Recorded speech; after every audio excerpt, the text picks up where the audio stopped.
Helaian demi helaian akan ditelaah dengan teliti tanpa rasa bosan oleh Faizal Hilmi Yusof, pengarah perkhidmatan rujukan dan maklumat apabila usai proses pengesanan manuskrip. Dia antara individu penting dalam proses penilaian keaslian sesebuah manuskrip Melayu sebelum proses perolehan dilakukan.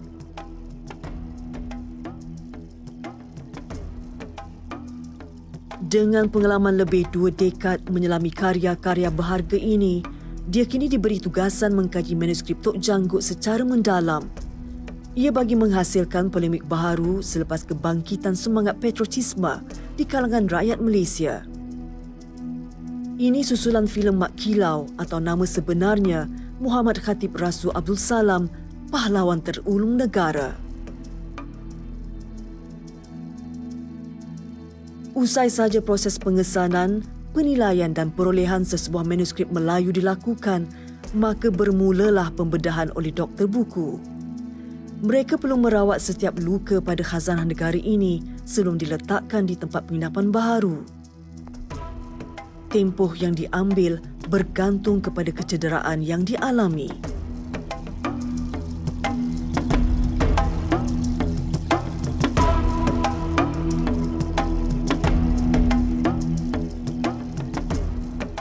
Setahu saya, dalam ingatan saya, pada tahun 1998 kita menerima manuskrip Hang Tuah waktu itu. 98 betul. 98 kita menerima manuskrip Hang Tuah. Jadi manuskrip Hang Tuah ni antara keadaan dia tebal. Dia tebal, sangat tebal. Kemudian keadaan dia sangat rapuh dan reput. Jadi waktu tu yang mengendalikan bahan manuskrip Hang Tuah ni kita serahkan kepada Encik Saadun. Dia pensioner lah. Dan dia yang melaksanakan tugas-tugas khas untuk memperbaiki manuskrip Hang Tuah ni. Kita mengambil masa 1 tahun 6 bulan untuk menyelesaikan manuskrip Hang Tuah. Waktu tu kaedah berbeza. Sekarang ni kita gunakan handmade, Japanese handmade. Kemudian kita gunakan kertas tisu Kozo Japan. Waktu tu di Pustakaan Negara pada tahun tu, teknologi yang kita gunakan untuk memelihara kertas pada masa tu, kita menggunakan sutera. Dengan kadar yang mahal sutera yang kita ambil, dan juga dengan handmade paper masa tu kita gunakan British tebal. Jadi kos dia lebih tinggi berbanding sekarang. Pemuliharaan ini menuntut kesabaran yang tinggi oleh Tamimi Taib, Timbalan Pengarah Bahagian Pemuliharaan PNM dan rakannya yang lain.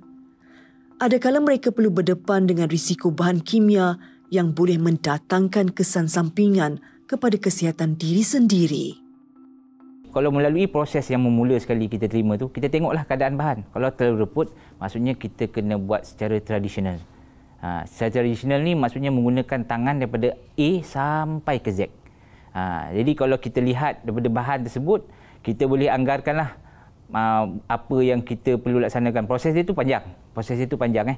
Setiap pemelihara bahan, dia hanya boleh menyiapkan 30 helaian sahaja 1 bulan. Proses tu meliputi first kali adalah bahan sampai kita akan buat pembersihan dia terlebih dahulu. Selepas dibersihkan, kita akan uji asid dia, berapa kadar pH dia. Kemudian selepas pada tu kita tengok dia luntur dakwat atau tidak. Selepas kalau luntur tak luntur dakwat tu, kita boleh asingkan dia buat satu proses yang lain. Tapi jarang-jarang, bak kata P. Ramlee kan, jarang-jarang kita jumpa manuskrip Melayu yang tidak luntur dakwat. Kebanyakannya luntur lah. 99% luntur. Jadi pembaikan tradisional adalah satu teknik yang dipilih lah untuk kita repair dia ataupun kita perbaiki. Peringkat rawatan manuskrip Melayu terbahagi kepada banyak fasa. Yang dikongsikan ini adalah sebahagian yang utama. Kita sedang nak buat pelapisan tisu. Ya, untuk kita buat pelapisan tisu dan sediakan bahan seperti inilah. Handmade kita buatan tangan, bahan manuskrip Melayu, lapisan, back roll tisu untuk buat proses pelapisan lah. Dan diletakkan dengan polyester screen lah. Polyester screen. Okey.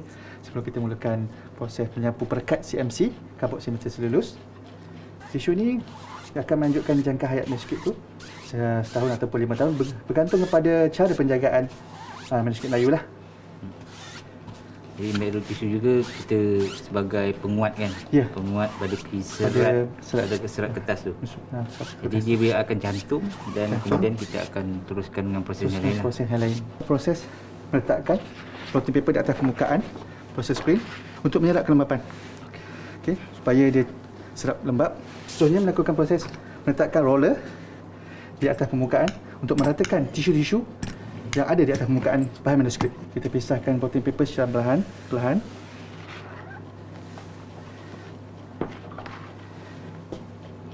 Dan tanggalkan polyester screen secara perlahan-lahan juga. Okey, inilah hasilnya setelah proses pelapisan. Dan kemudian kita akan lakukan proses pengeringan. Letakkan di rak pengeringan lah untuk proses pengeringan selama 24 jam. 24 jam. Ya.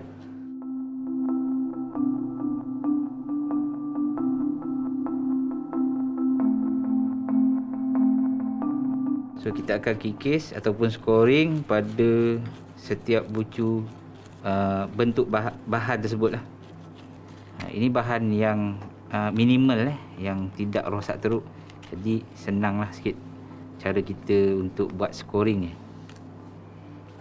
Seterusnya kita akan sapukan gam komposi misal sulus juga kepada setiap penjuru bahan yang kita dah scoring tadi. Tujuan dia ialah untuk memastikan tempat kikisan ataupun scoring kita itu tadi dapat diratakan semula permukaan yang telah dikikis ataupun diskor lah.